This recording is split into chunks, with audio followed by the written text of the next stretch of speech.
The in-laws had set her price at $200, same as a good horse, and Grace Harper kept her hands folded in her lap like she'd been taught. The parlor smelled like coffee and old lace. Margaret Harper sat across from her, back straight, morning jewelry catching the noonlight through yellowed curtains. Her husband stood by the window, watching dust settle on the road. "The matter is settled," Margaret said, sliding papers across the table. "Mr. Brennan will take her to his ranch. She'll work off the debts there." Grace twisted the wedding ring. Too loose. Always had been. The gold caught light. Same as the cash Margaret was counting. 200. Exact. The church bell cracked through the August heat. Grace flinched. "Don't fidget with that," Margaret said, not looking up. "It's worth something." A man stepped into the doorway. Dusty clothes, quiet hands. He counted bills onto the table, nodded once. Grace stood when told. She didn't look back at the house. There was nothing there that had ever been hers. The cowboy didn't say a word until they were 5 miles out. And when he finally spoke, it wasn't what she expected. "You hungry?" Grace sat rigid on the wagon bench, hands in her lap, waiting. The sun hammered down on the road, turning the air thick and white. Dust kicked up behind them, settling on her black dress, her folded hands, the space between them where he kept his silence. She counted the minutes, 10, 15, 20, waited for him to pull off the road, waited for the price to come due. He just drove. The wagon creaked. The horse breathed steady. Her heartbeat filled her ears. She studied him from the corner of her eye, maybe 35, maybe older. Worn hat, sun-dark skin, hands loose on the reins. He didn't look at her, didn't speak. Just watched the horizon like he was the only person out here. At 5 miles, he said, "You hungry?" Grace's throat locked. She didn't answer, didn't know if it was a test. He reached behind his bench, pulled out a cloth bundle, unwrapped jerky, held it out. She stared at his hand. "Ain't poisoned," he said. Still didn't look at her. Just food. Her stomach cramped. She hadn't eaten since yesterday. She took it, fingers shaking, bit down. Salt and smoke hit her tongue and she nearly choked on the relief of it. He nodded once, wrapped the cloth back up. 10 more minutes of silence. Then, "Got a cabin, 2 bedrooms. Doors always open. You can leave any time." Grace stopped chewing. "You understand?" he said. She swallowed, found her voice. Barely. "Yes." "Name's Cole Brennan." He glanced at her now, brief. "What's yours?" "Grace." The word came out small. "Just Grace?" "Harper." She used the married name without thinking. It was the only one anyone called her. He nodded, turned back to the road. "All right then." That was it. No more questions, no demands. Just the wagon and the heat and the long quiet rolling out ahead of them.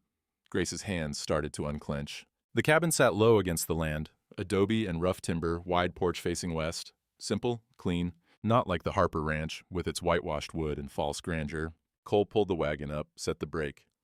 "Come on." She followed him inside. One main room, table, stove, 2 chairs, shelves with tin plates and cups, everything spare, everything used. He walked to a door on the left, pushed it open. "This one's yours." Grace stepped to the threshold, looked in. A bed with clean sheets, a small dresser, a window with no curtains, just open sky and desert beyond. No lock on the door. She checked. "I'll be outside if you need anything," Cole said behind her. She turned. He was already halfway to the main door. "Mr. Brennan." He stopped. "What do you want me to do?" He looked at her then. Really looked. His eyes were tired. "Whatever you want." "I mean, what are my duties?" "You don't have duties." "But you paid."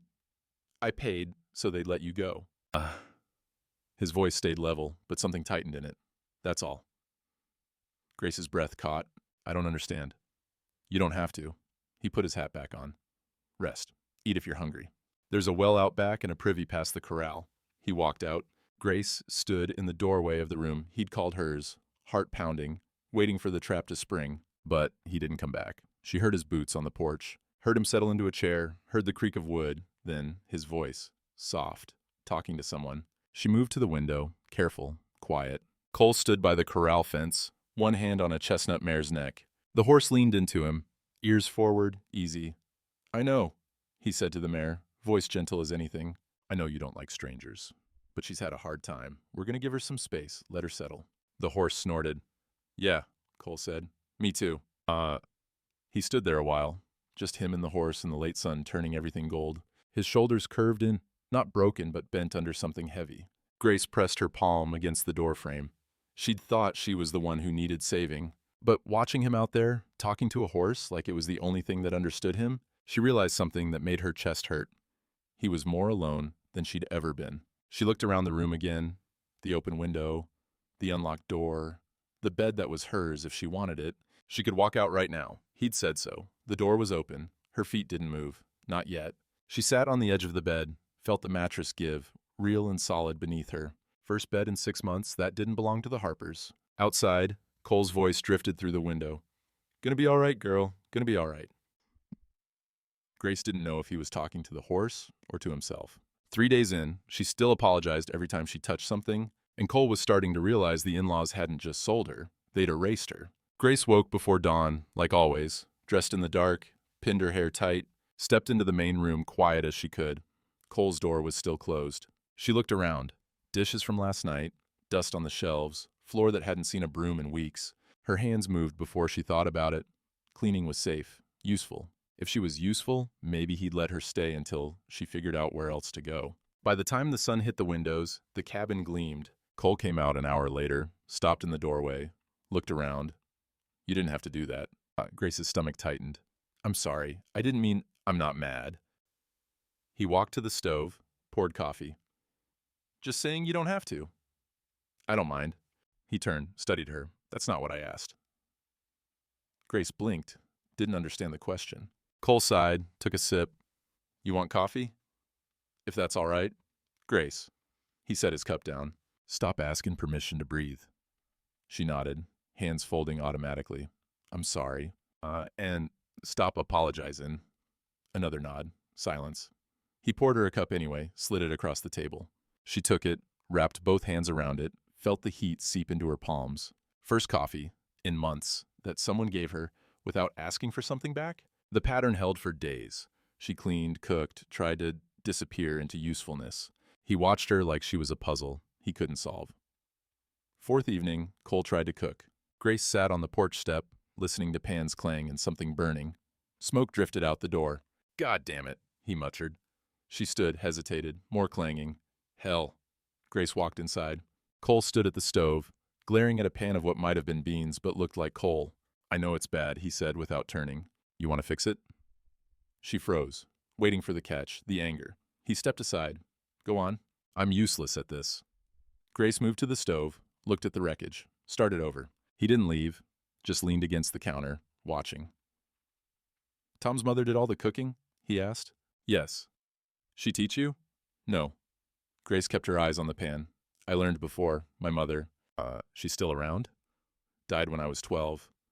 "I'm sorry." Grace shrugged, added salt. "Long time ago." They didn't talk after that, just the sound of cooking and the evening settling in. She made beans, cornbread, coffee. Simple, hot.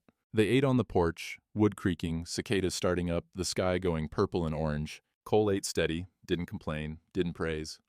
Just ate. "There a story about that horse?" Grace asked. Surprised herself. Cole looked at the mare in the corral. "Sarah?" "Yeah. Found her half dead in a canyon 3 years back. Vultures circling, nursed her back." "That why you named her Sarah?" His face went still. "No." Grace's hands stopped moving. She looked at him, really looked. His jaw was tight, eyes on the horizon. "Sorry," she said quietly. "Didn't mean to." "It's all right." He stood, picked up his plate. "My wife's name was." The word hung there. Was. Grace didn't push, just sat with the weight of it. Cole went inside, came back with a canteen, sat back down. Long silence. Then, "She died 4 years ago. Childbirth. Baby too." Grace's chest tightened. "I'm sorry." "Everyone is." He took a drink, wiped his mouth. "Horse needed a name. Sarah would have liked her. She would have liked that you saved her." Cole glanced at her, something shifting in his face. "Maybe."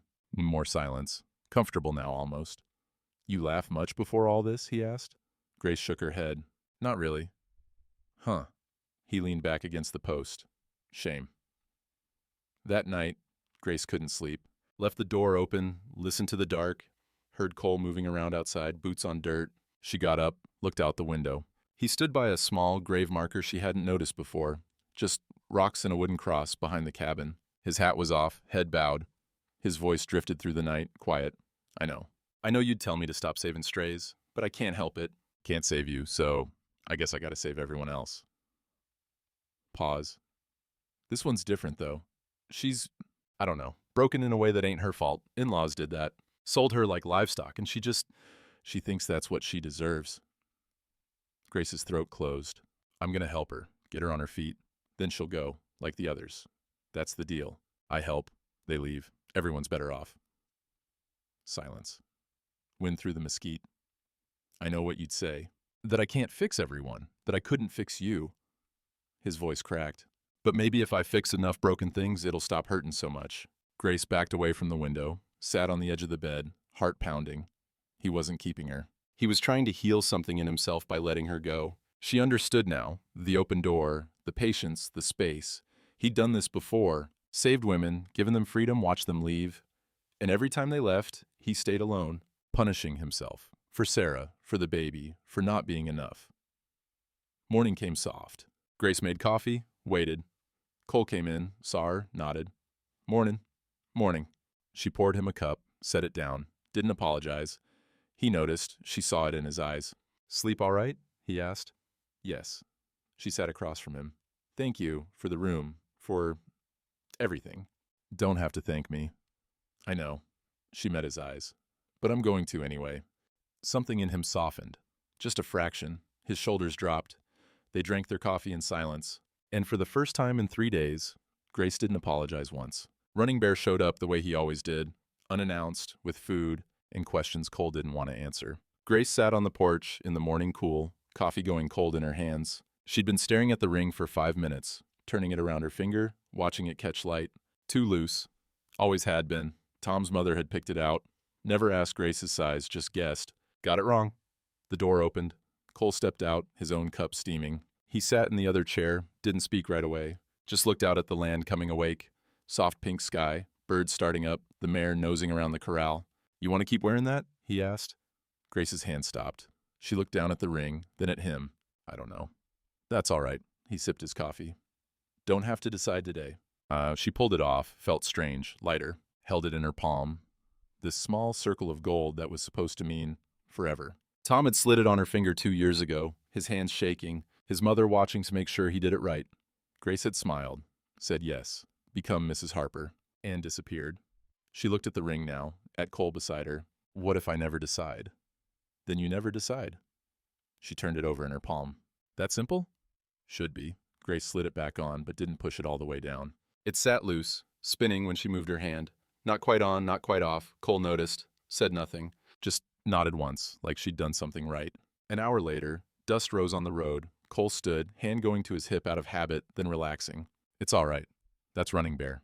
Grace watched an old man approach on foot, moving steady despite the cane in his left hand. Apache, she realized. Long gray braid, dark vest over a worn shirt, eyes that seemed to see through things. He stopped at the porch, nodded to Cole. Morning. Morning. Cole gestured to Grace. This is Grace.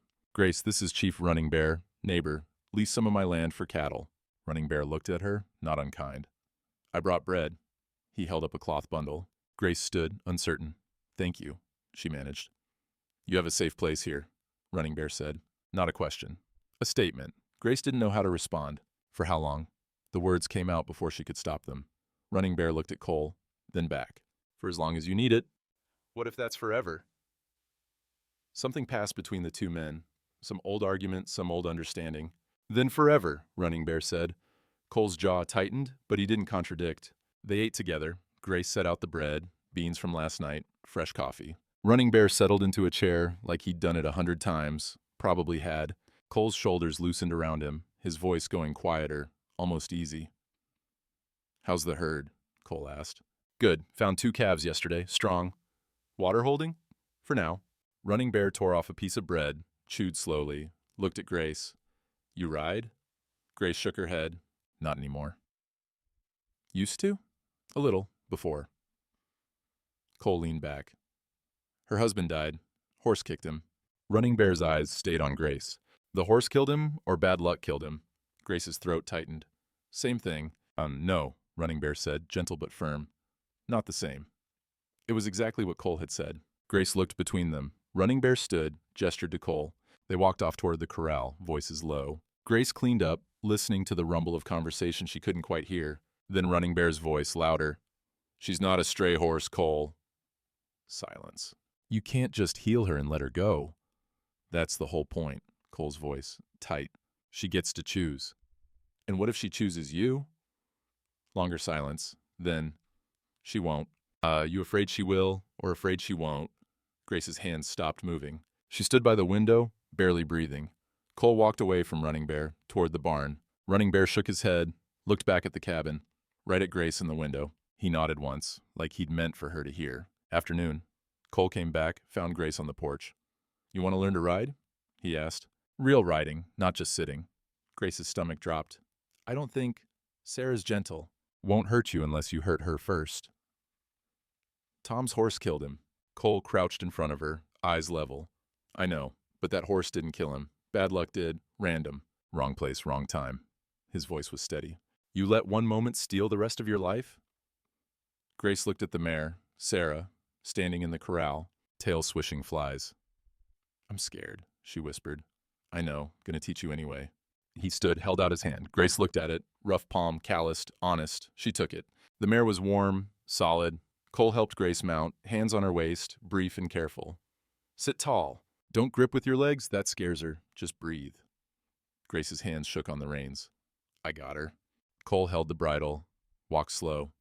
You're safe. They did circles, small ones. Grace held so tight her shoulders cramped. Breathe, Cole said again. She did. One breath. Another. The mare's rhythm steadied. Grace's body remembered how to move with it, not against it. The fear loosened, just a fraction. Good, Cole murmured. Real good. He let go of the bridle. Your turn. Cole. You got it. Just around the corral. Grace's heart hammered. She pressed her heels in, barely.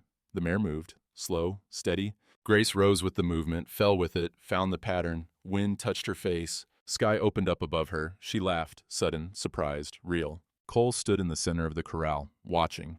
Something in his chest cracked open. She looked alive. First time since she'd arrived.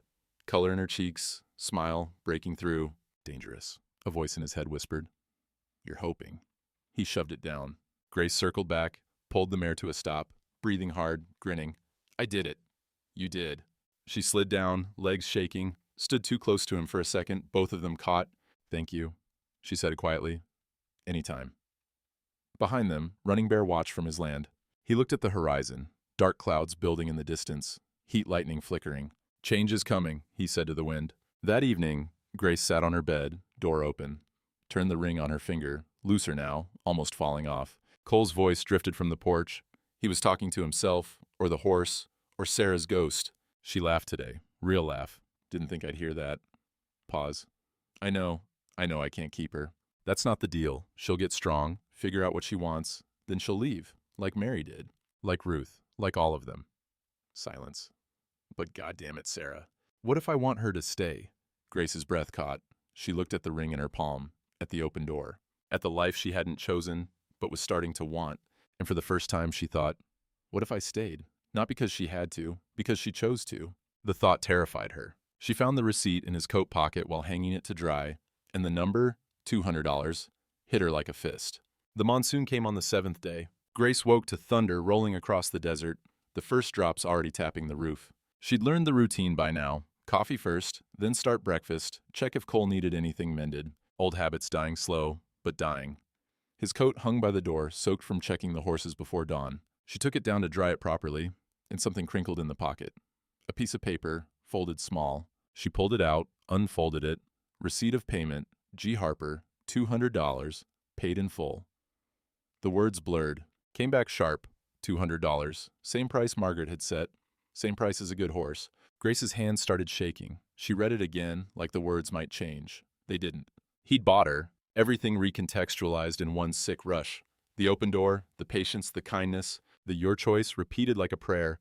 All lies. Pretty lies. But he'd still paid cash for a human being and brought her here, and she'd been stupid enough to think it meant something different. She sat down hard on the floor, back against the wall, staring at the receipt. The ring on her finger caught light. Too loose. Always had been. One cage to another. That's all this was. The door opened. Cole came in, shaking rain off his hat, saw her on the floor. What's wrong? Grace stood, legs unsteady, held out the receipt. You paid $200. He looked at it, looked at her. Yeah. Same price they wanted. That's what auctions are. His voice was calm, careful, like she was a spooked horse. You bought me. Her voice cracked. I paid. Didn't buy. What's the damn difference? Cole took his hat off, set it on the table. One keeps you. One lets you go. Then let me go. Can't. The word hung between them. Rain hammered the roof. Why? Grace's voice went quiet, dangerous. Because you're not ready. Thunder cracked close. The room flashed white. And who the hell are you to decide that? Cole opened his mouth, closed it. He had no answer, and they both knew it. Grace ripped the ring off her finger, threw it at him. It bounced off his chest, clattered to the floor. I'm not your wife. I'm not your project. I'm not your goddamn redemption.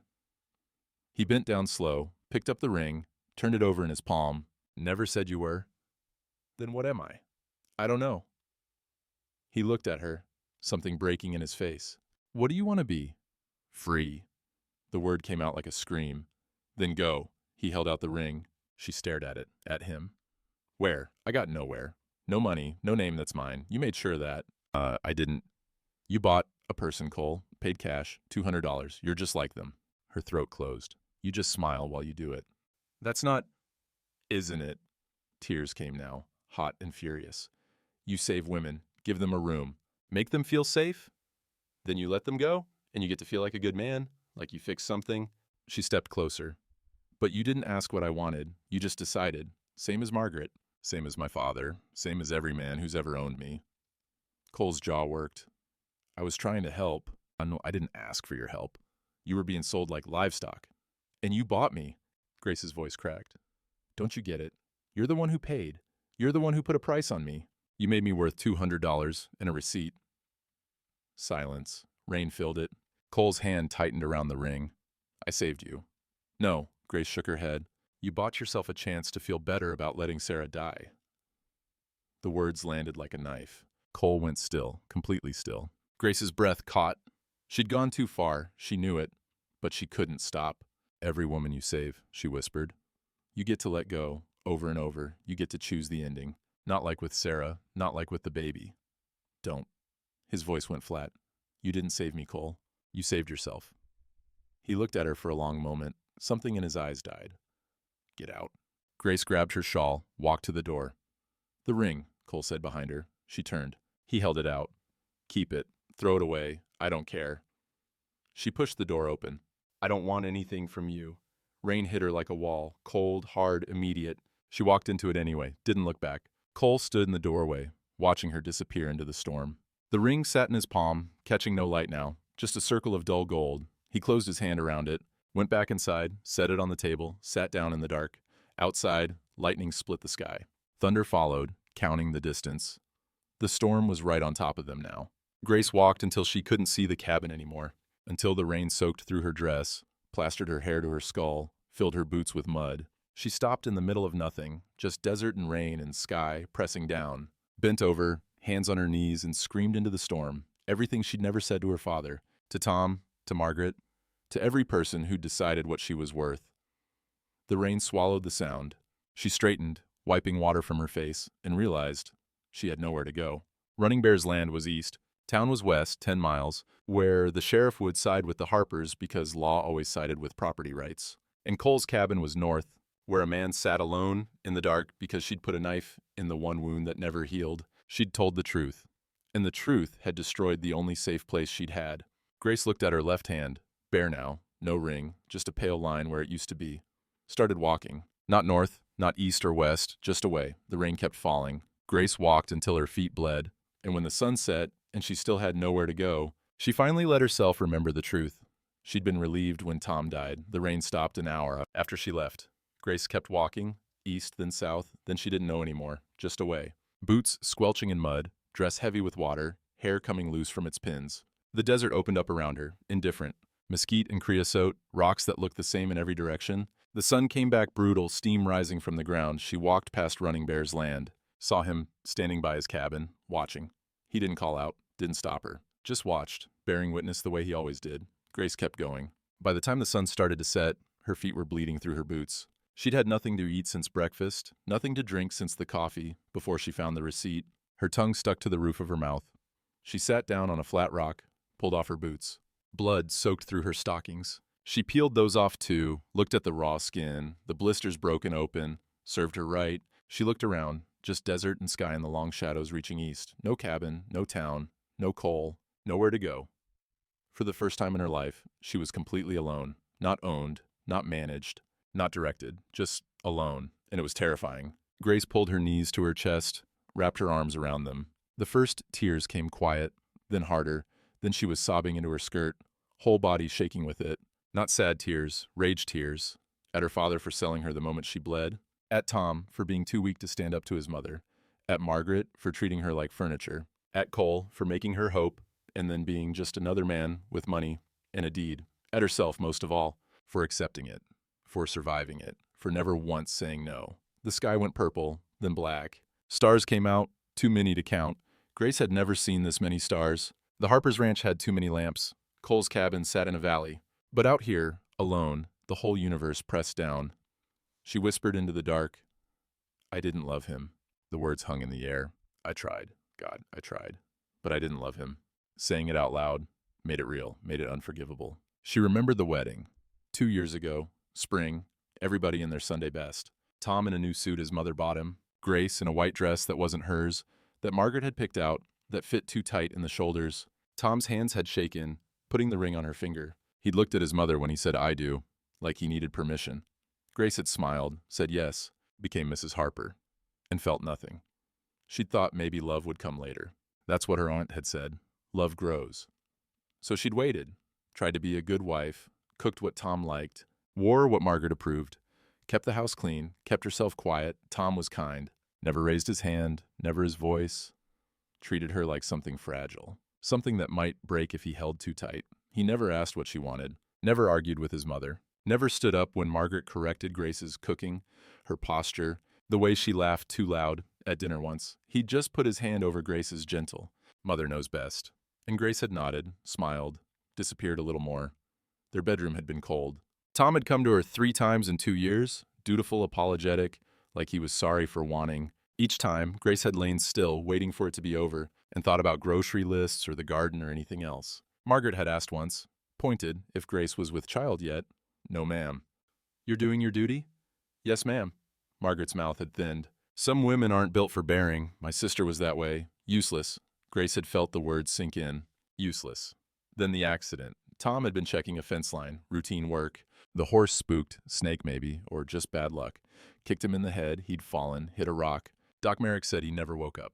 3 days in bed, breathing but not there, then just not breathing. Grace had sat beside him those 3 days, held his hand, whispered prayers she didn't mean, and when he finally stopped breathing, her first thought, the very first thought, had been, "I'm free." Then, horror at herself, at the relief flooding through her, at the lightness in her chest. She'd covered her mouth so no one would hear her sob, but she hadn't been crying for Tom. She'd been crying because she was glad he was dead, glad the cage door had opened. Grace spoke into the desert now, voice raw. "I was relieved.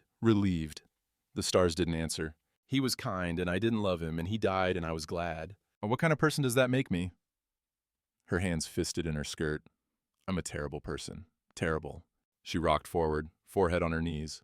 "I didn't kill him, but I wanted out so bad I might as well have. I wanted him gone. I wanted—" Her voice broke. "I just wanted to be Grace again. Not Mrs. Harper, not Tom's wife, not Margaret's disappointment, just—" Silence. Desert wind. Somewhere far off, a coyote called. "But I don't even know who that is anymore." She looked at her bare left hand, pale line where the ring used to be. She'd worn it for 2 years. Before that, her father's name. Before that, nothing. She'd never just been Grace. Grace who? Grace what? Who was she when no one was telling her? She didn't know. And that was more terrifying than anything. Footsteps. Soft. Careful. Grace's head shot up. Running Bear stood 10 feet away, leaning on his cane. In his other hand, a canteen. "How long have you been there?" Grace's voice came out hoarse. "Long enough." He moved closer, held out the canteen. She took it, drank. Water had never tasted so good. He sat on a rock nearby, groaned a little. "Old bones." They sat in silence. Just the wind and the stars and the truth between them. "The land doesn't judge you," Running Bear said finally. "I judge me." "For what?" Grace's throat closed. "For being glad he's dead." "Were you glad he died, or glad the cage opened?" She looked at him. Couldn't answer. "There's a difference," he said. One is evil, one is human. I was his wife. You were his mother's purchase. Running Bear's voice was gentle but firm. He didn't choose you. You didn't choose him. His mother chose for both of you. That's not marriage. That's business. The words cut clean and true. You didn't kill him, Grace. You survived him. I'm a terrible wife. You were never his wife. Running Bear looked at her. You were a girl your father sold to escape poverty. Then you were property. Margaret used to try to keep her dead son alive through you, but you were never Tom's partner, never his equal, never his choice. Grace's breath shuddered. Running Bear stood, bones creaking. Cole's Sarah died screaming his name. Grace's head snapped up. Labor went 36 hours. Baby was stuck. Doc couldn't turn it. Sarah begged Cole to make it stop, begged him to save her. He held her hand and promised he would. Then she died, anyway, screaming, calling for him. Grace's chest tightened. Baby lived 5 minutes. Cole held him, his son, and felt him go cold. Right there in his hands, he named him Samuel, after his father. Buried him beside Sarah the next day. Running Bear's eyes were steady. You think you're the only one with ghosts? We all are haunted. Question is, do you let the ghosts choose, or do you? He turned to walk away. I told him, Grace's voice cracked. I said terrible things. I know, he knows. How do I fix it? Running Bear looked back. You choose life, that's how. You choose to live instead of disappear. Then you go tell him. What if he won't listen? He will. He's been waiting for someone to stay for 4 years. He's just scared that if you do, he'll fail again. Running Bear started walking. Both of you are so afraid of being loved. You're choosing loneliness instead. That's not courage. That's just another cage. His voice drifted back. Choose better. Grace sat alone as his footsteps faded. The ring was gone. Tom was dead. Cole was hurt. The Harpers wanted her back. And she was here, barefoot, bleeding, in the middle of the desert under 1,000 stars. No one telling her what to do. No one deciding for her, just her and the choice. She could stay lost, punish herself forever for being relieved, for not loving the right way, for surviving when maybe she shouldn't have. Or she could go back, not to apologize, not to beg, but to choose. To say, I want this, I want you, I want to try. Even if it scares me, even if I fail, even if I'm not good at it. Grace looked at her hands, scarred now, blistered, real. Not the soft hands of a Harper wife. Not folded in her lap, waiting for permission. Just hers. She stood, feet screaming, started walking north, toward the cabin, toward Cole, toward the terrifying possibility that maybe, she could choose her own life. The stars watched. The desert let her go, and somewhere in the dark, a door stayed open, waiting. Running Bear took her to his cabin and left her with a blanket, a lamp, and a question she couldn't answer. Who are you when no one is telling you? Running Bear didn't speak on the walk back, just handed Grace his cane. When her feet gave out, let her lean on his shoulder. His cabin sat quiet in the moonlight. Small, traditional, a garden between the wickiup and the newer structure. He pushed open the door, lit a lamp. Bed's there, water's there. I'll be outside if you need me. I can't. You can. He looked at her. Who are you when no one is telling you? The question hung in the air. Grace opened her mouth. Nothing came out. Running Bear nodded like that was answer enough. Figure it out, then decide what comes next. He left her there, lamp burning low, blanket rough and clean, silence pressing in from all sides. Grace stood in the middle of the room, dripping desert mud, and realized she didn't know what to do when no one was giving orders. She sat on the edge of the bed, then lay down and slept for 16 hours straight. She woke to afternoon light, body aching, mouth dry as sand. The cabin was empty. Running Bear's voice drifted from outside, talking to someone in Apache, too low to make out words. Grace sat up slow. Her feet were bandaged. He must have done it while she slept. A dress hung from a peg by the door, simple cotton, not hers. A basin of water sat on the table, clean cloth beside it. She washed her face, changed clothes, moved like someone learning how to be human again. The window looked west. She could see for miles, desert and sky, and in the distance, Cole's ranch. Just a smudge of buildings, a thin line of smoke from the chimney. He was there, she was here, and nobody was forcing either of them to do anything. Grace pressed her palm against the window frame, felt the wood grain under her skin. He could come looking for her. He wasn't. He was giving her space. Giving her choice. That was new. Every man before him had kept her close. By force, by duty, by law. Cole was the first who'd open the door wide and mean it. Even after she'd put a knife in his worst wound. Especially after. Her throat tightened. Evening came soft. Running Bear returned, made coffee, didn't ask questions. They sat on his porch, watching the sunset, sky going orange and purple, shadows reaching long. How long have you known him? Grace asked. Cole? 10 years, since Sarah. He told me you told him to stop saving people. Running Bear smiled faint. I told him to stop punishing himself. Not the same thing. Grace looked at her bandaged feet. I said terrible things to him. You said true things. Those hurt worse. I didn't mean... Yes, you did. Running Bear sipped his coffee. And he needed to hear it, just like you needed to say it. Silence. A hawk circled overhead, lazy. What if I go back and it doesn't work? Grace whispered. Then it doesn't work. But you'll know you chose. That's worth more than safety. Grace looked at her left hand, bare, pale line where the ring used to be. She'd worn Tom's name for 2 years, her father's name for 18 years before that, 20 years of answering to someone else's claim. I don't know who I am without... She gestured vaguely. Without someone telling me. Then learn. Running Bear stood, bones creaking. You have time. And he went inside, left her with the sunset and the question. Night fell. Grace lay in the small bed, door open, listening to the dark. She got up, found a candle, lit it, stood in front of the small mirror on the wall, looked at herself, really looked. The woman staring back was thin, sun-dark, hair coming loose from pins, eyes that looked older than 24, scared eyes, angry eyes, but alive. Grace touched her own face, cheekbones, jaw, the small scar on her chin from falling as a child, real, solid, here. Grace, she whispered to her reflection. Just the name, no last name attached. Grace who? Grace. Dunham, her father's name, but it was hers first, before he sold her, before Tom, before Harper. Grace Dunham. It felt strange, unfamiliar, but hers. She said it again, louder. Grace Dunham. The woman in the mirror didn't look away. Grace pulled the pins from her hair, let it fall. She'd worn it tight for so long, Margaret had insisted, said loose hair was unseemly. But Margaret wasn't here. Nobody was here but Grace. She ran her fingers through her hair, felt it settle around her shoulders, soft, free. Who are you? She asked the mirror. The reflection had no answer yet. But for the first time, Grace thought maybe she could figure it out. Morning came cool, September creeping in, the worst heat breaking. Grace sat on Running Bear's porch with coffee, watching Cole's ranch in the distance. Smoke rose from the chimney. She could see a figure moving around the corral, tall, familiar. He hadn't come looking, he was keeping his word, letting her choose. And that's when she knew. She wasn't going back because she had to.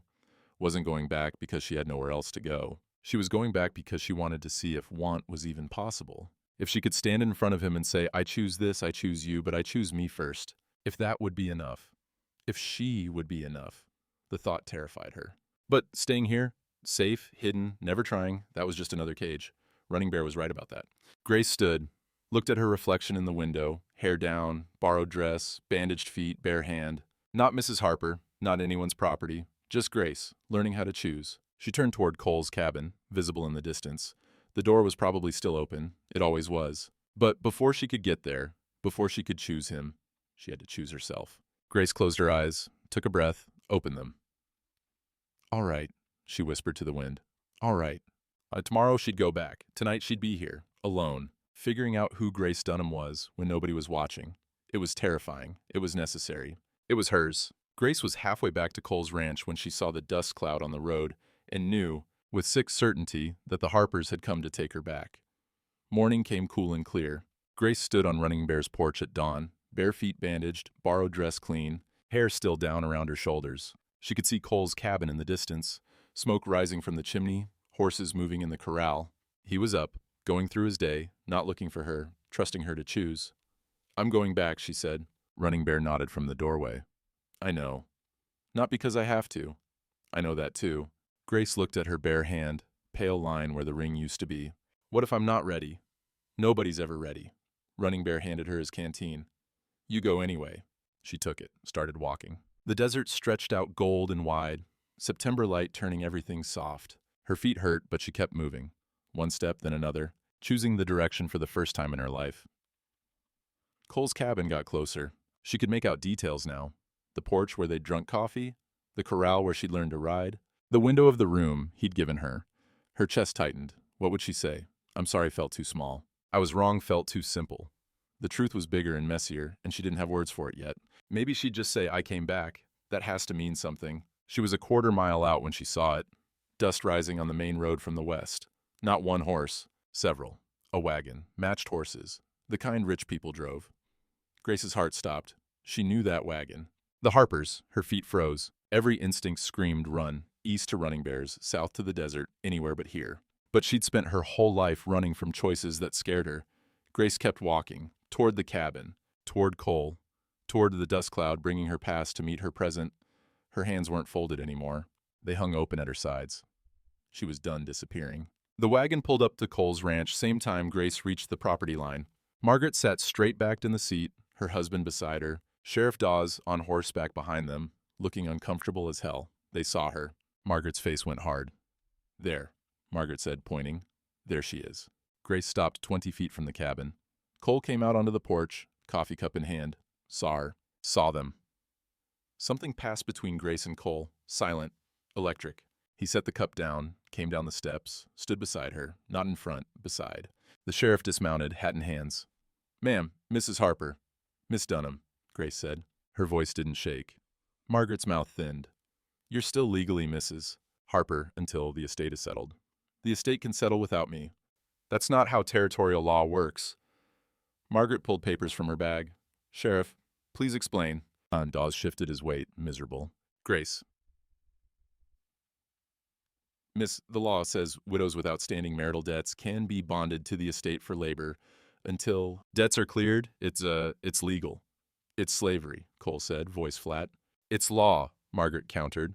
She looked at Grace. "You're coming home. We've made arrangements with a family in Tucson.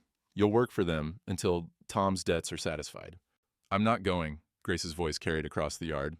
Margaret's eyes narrowed. "You don't have a choice." "I do now." "Sheriff." "Ma'am, let's," Dawes started. Cole stepped forward. "She's on my land." "You have no legal right to her," Margaret said. Ice in every word. "Neither do you." We're her family." Grace laughed, sharp, bitter. "You sold me. We placed you in service to settle your husband's debts. It's perfectly legal." Margaret gestured to the sheriff. "Show them the papers." Dawes pulled out the documents, unfolded them. Territorial statute, clear as day, widows could be bonded. Grace's signature at the bottom, dated the day after Tom died.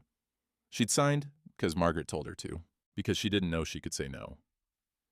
"This says she belongs to the estate," Dawes said quietly. "I'm sorry, Cole. Law's the law."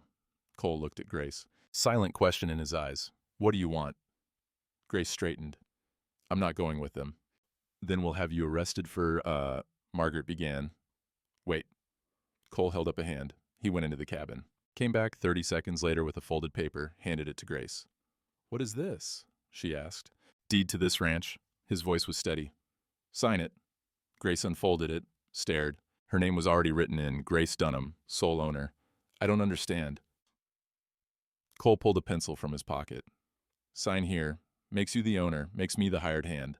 The words landed like stones in water, ripples spreading out, changing everything. "You can't," Margaret started. "Law can't take you if you own the ground you stand on." Cole's eyes stayed on Grace. "Property owners got rights. You'll be legal." Sheriff Dawes took the deed, examined it. "He's right. Property law supersedes debt bondage. If she owns land, she can't be bonded." "This is absurd." Margaret's voice went shrill. "He's manipulating." "He's giving her a choice," Dawes said, "which is more than you did." Grace looked at Cole, at the deed, at the line where her name waited. "You'd give me your land?" "It's just land." His voice went soft. "You're a person." The simplicity of it broke something in her chest. She took the pencil. Hand steady, steadier than it had ever been. Signed, Grace Dunham. Not Harper, Dunham, her name, her choice. Dawes stamped it with his seal. "Property transfer recorded. Miss Dunham is now legal owner of," he checked the deed, "160 acres and all structures thereon." He looked at Margaret. "Matter settled, ma'am." "This is done." Cole's voice went hard. "Get off her land." Margaret stared at Grace. Betrayal and rage and something else. Loss, maybe. The loss of control she'd held for so long. "You ungrateful. Go home, Margaret." Grace's voice didn't waver. "Mourn your son, but let me live my life." Margaret's mouth worked. Nothing came out. She climbed back into the wagon, jaw tight, eyes wet. Her husband followed, silent as always. The wagon turned. Dust rose. They disappeared down the road. Sheriff Dawes put his hat back on. "Miss Dunham, Mr. Brennan." He nodded to Cole. You're a good man, Cole. I'm just a man. Dawes smiled faint. That's what makes you good. He rode off. Grace and Cole stood alone in the yard. The deed sat between them, folded paper that changed everything. Long silence, just wind and distant crows and two people who'd both lost too much trying to figure out what came next. Why? Grace finally asked. Cole looked at the horizon. Because you were never mine to keep. You gave me everything you have. No. He turned to her. I gave you what you always deserved. Your name, your ground, your choice. Tears came now, quiet, real. I said terrible things to you. You said true things. His mouth curved sad. I needed to hear them. I'm sorry. Don't be. He picked up the deed, held it out. This is yours. You can stay, you can sell it, you can burn it. Your call. Grace took it, looked at her name written there in Cole's careful hand. Grace Dunham, sole owner. What if I want you to stay? She whispered. Cole's breath caught. What if I want? Her voice broke. What if I choose this? Choose you? Grace. I'm scared. The words tumbled out. I'm scared I don't know how. Scared I'll disappear again. Scared you'll realize I'm not worth. Stop. Cole's hand came up, almost touched her face, dropped. You're worth everything, you just gotta believe it. And she looked at him, this man who'd paid $200 not to own her but to free her, who'd given her space when she needed it, who'd sacrificed his home to prove she mattered. I want to stay, Grace said. Not because I have to, because I want to. You sure? No. She smiled through tears. But I'm choosing anyway. Cole's face broke open, relief and fear and hope all at once. Okay, he said. Rough, quiet. Okay.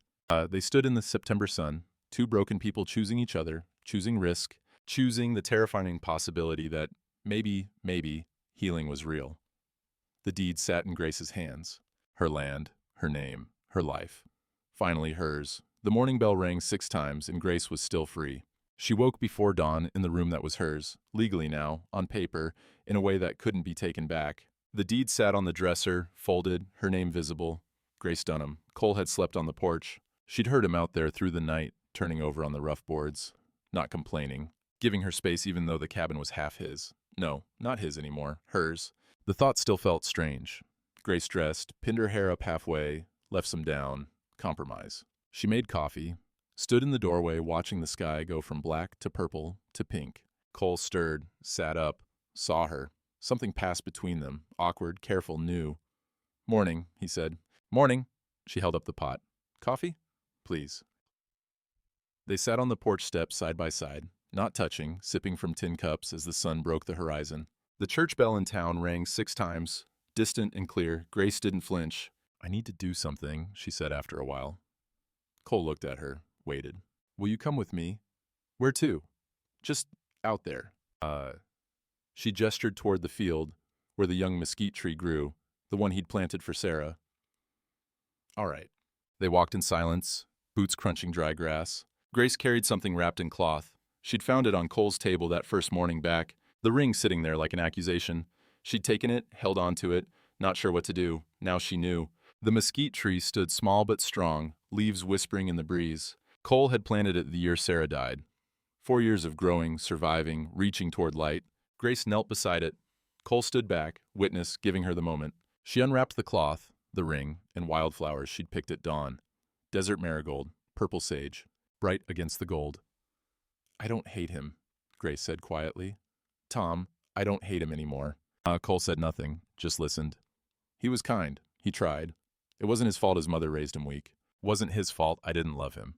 She turned the ring over in her palm one last time. But I can't keep carrying him. She dug a small hole with her bare hands, dirt under her nails, palms open, working. Placed the ring in the earth, covered it with the wildflowers, buried it. Not thrown away in anger, not kept in guilt, released. Grace patted the dirt down, wiped her hands on her skirt, stood, looked at Cole. Thank you, she said, for not keeping me. Thank you, he said back, for choosing to stay. They walked back toward the cabin, golden light spreading across the land, warming everything it touched. Grace stopped halfway, looked at him. I'm going to mess this up, she said. I don't know how to be with someone without disappearing. Then don't disappear. That simple? Should be. He almost smiled. I'm going to mess it up too. Probably try to fix things you don't need fixed. Probably keep too much distance because I'm scared of... He stopped. Scared of what? Failing again. His voice went rough. If I love you and lose you, you won't lose me. Grace's hand found his, first time she'd touched him on purpose. I'm here. I'm staying. You sure? I'm sure I'm choosing. She squeezed his hand. That's the best I got. Cole's fingers closed around hers. Solid, real. That's enough. They stood there. Two people learning how to hold on without holding down. Two people choosing risk over safety. Two people believing, barely, that maybe they deserve this. Grace looked at their joined hands, at the cabin waiting, at the land that was hers now. Belonging ain't about who claims you, she said softly. It's about who you choose to stay for. Cole looked at her, something breaking, something healing. Yeah, he whispered. Yeah. They walked the rest of the way in silence. No more words needed. The bell rang 7 times in the distance. Morning continuing, life continuing. Grace opened the cabin door, hers to open, hers to close, hers to leave propped wide. She left it open. Behind them, the mesquite tree stood over its buried secret, holding memory and future in the same soil. The wildflowers would grow there, roots reaching down, tangling with gold, and somewhere in the clean September light, Grace Dunham knew exactly where she belonged.